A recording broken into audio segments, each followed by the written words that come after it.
Coming up on Network Africa, at least 47 people die in Zimbabwe after two buses collide outside the small town of Rusape.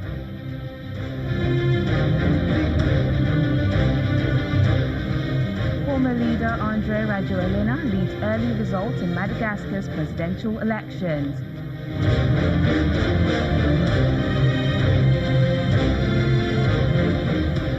And South Africa's anti-corruption watchdog begins investigation into Public Enterprises Minister Pravin Gordhan for alleged abuse of office.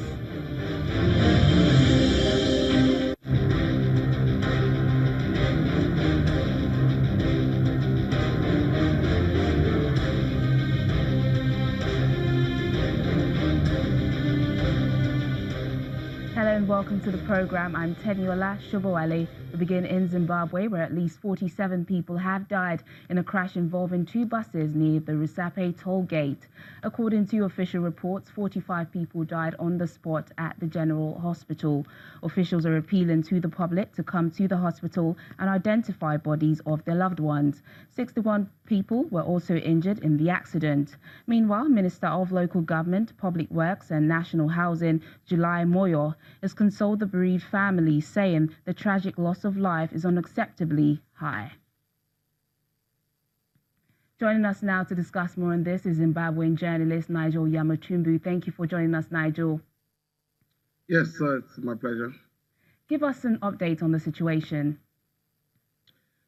Yeah, well, as things stand, the Zimbabwe Republic Police have just been continuing with their investigations as to, number one, the cause of the accident. Secondly, trying to help the bereaved families identify the bodies of those that have been deceased, which reportedly still 47, but with others being reported to be critical and others injured. There's also the process of also trying to get hold of the driver and the conductor of one of the buses who apparently survived but fled the scene. So at this stage, indication that the accident was a result of human error, trying to overtake at a blind corner, resulting in the head-on collision.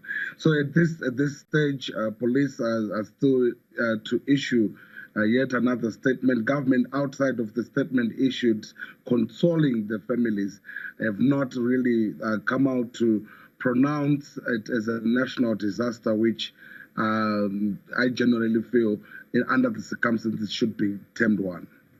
We understand 47 people are dead. Is the death toll likely to rise at this point? Well, we hope not. We hope the medical professionals will be able to attend adequately to those that are critical, and government is able to offer the necessary support, financial support, and ensure that all necessary aid and medical equipment is availed. At this point, it's a very still early days to tell whether those that are critical will survive or not. But certainly the extent to which there were fatalities, and the extent at which the buses were destroyed, and the extent at which the number of people that were injured are indeed a cause for concern.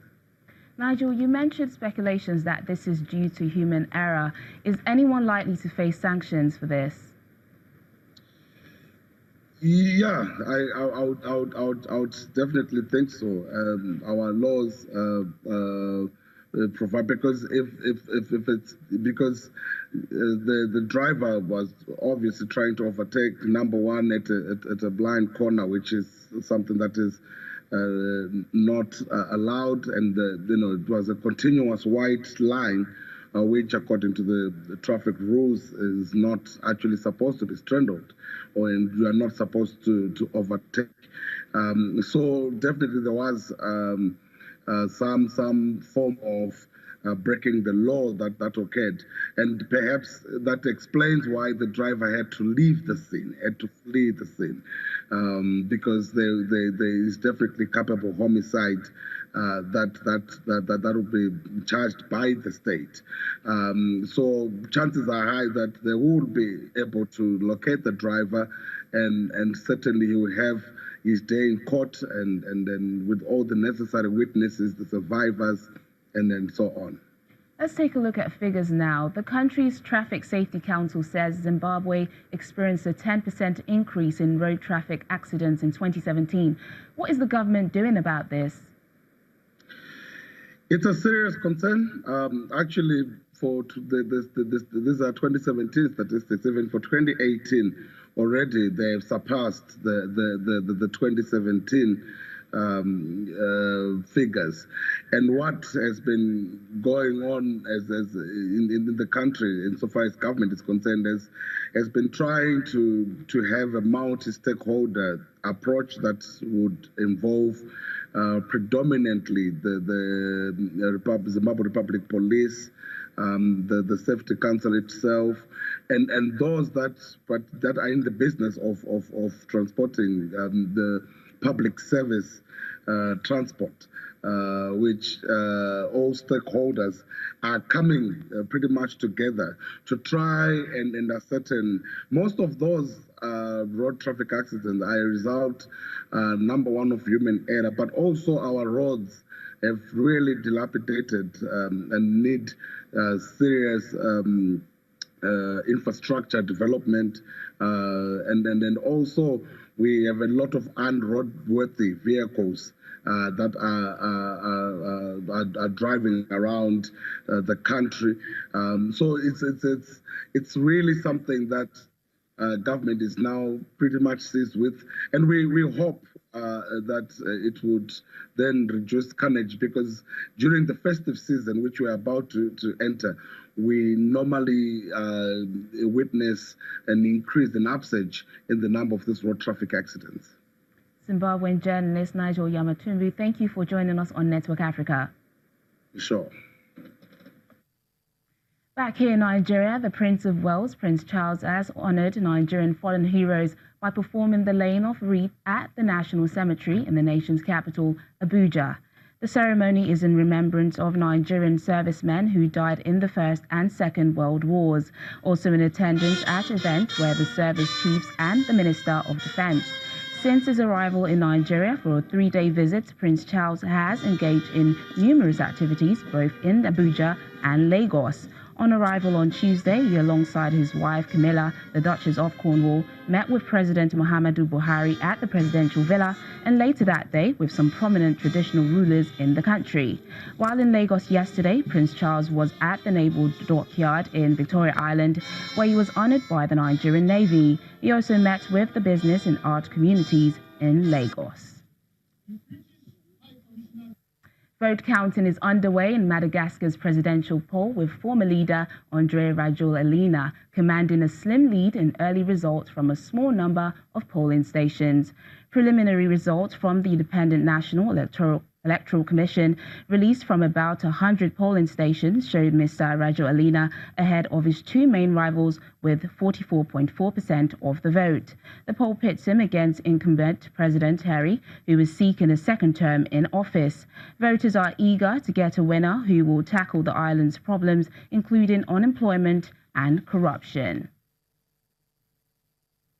Malawi's President Peter Mutharika has fired his Vice President Saulos Chilima in a cabinet reshuffle. The government says Mr. Chilima's name was not on the list of cabinet members released by the Chief Secretary to the government, Lloyd Muhara, and no replacement was named. Earlier this year, the former vice president announced he would run against Mr. Mutharika in next year's election after he quit the ruling Democratic Progressive Party, citing alleged corruption in the country. In July, the president's office withdrew Mr. Chilima's security clearance, saying he would only have that privilege when performing government duties. In 2011, then Vice President Joyce Banda successfully challenged her sacking in court and was reinstated. She later went on to win a presidential election. South Africa's anti-corruption watchdog says it is investigating Public Enterprises Minister Pravin Gordhan for allegedly abusing his powers during his time as finance minister. The watchdog said it was looking into allegations that Mr. Gordhan, who is a close ally of President Cyril Ramaphosa, wrongly approved an early retirement package for a senior tax official at the South African Revenue Service in 2010, before allowing him to be re-employed at the agency on a contract basis. Mr. Gordhan had said in the past that the early retirement of tax official Ivan Pillay was entirely above board. He is currently leading efforts to shore up the country's debt-ridden state-owned companies, which have been hobbled by years of mismanagement. In Nigeria, Vice President Professor Yemi Osinbajo has outlined the string of measures being put in place to ensure Nigeria takes its place among the top 100 countries in ease of doing business. Professor Osinbajo was speaking at the second day of the African Investment Forum in Johannesburg, where he was part of the series of the Presidential Investment Chat, talking about reforms and policy consistency. The event, hosted by the African Development Bank, will end on Friday. Doctors from Rotary International India are in Nigeria to help improve healthcare delivery and have chosen Anambra State in Southeast as their place of primary assignment. The team of 21 doctors was received by Governor Willie Obiano when members stopped at his country home to pay him a courtesy visit. Areas to be covered include general surgeries and gynecology and training for doctors at the State University Teaching Hospital. Governor Obiano also proposes that the team look towards setting up a model hospital in the state to limit medical tourism. 21 medical doctors from Rotary International India are on a medical mission to Nigeria. The team is here to help improve healthcare in the country, and members make a stop at the country home of Anambra State Governor Willie Obiano to discuss the state's health issues. The state government says it welcomes partnerships that will improve the quality of life of indigents. Previous collaborations, according to the Commissioner for Health, has seen over 100 successful surgeries. The offer is medical intervention that covers several areas of health practices, especially surgery and gynecology. Special medical mission. This time around, a targeted mission, basically surgical and gynecology. And the state where there is a global patient, of which up to about 700 days one kind of surgery per month. Anambra State was chosen as the team's place of primary assignment, but this visit goes beyond diagnosis and treatment. We have trained 2 doctors. We have trained them right from using an A scan, a keratometry, and thereafter using the microscope and doing the surgery. So our mission doesn't end. Governor Willie Obiano is impressed with the team's effort.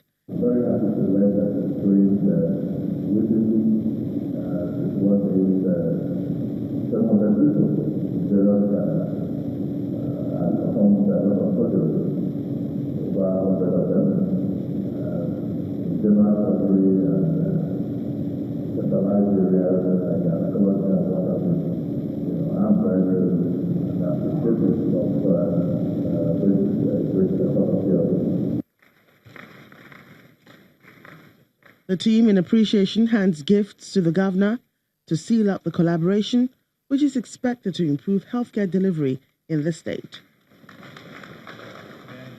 Still to come on the program, residents in the Yale town of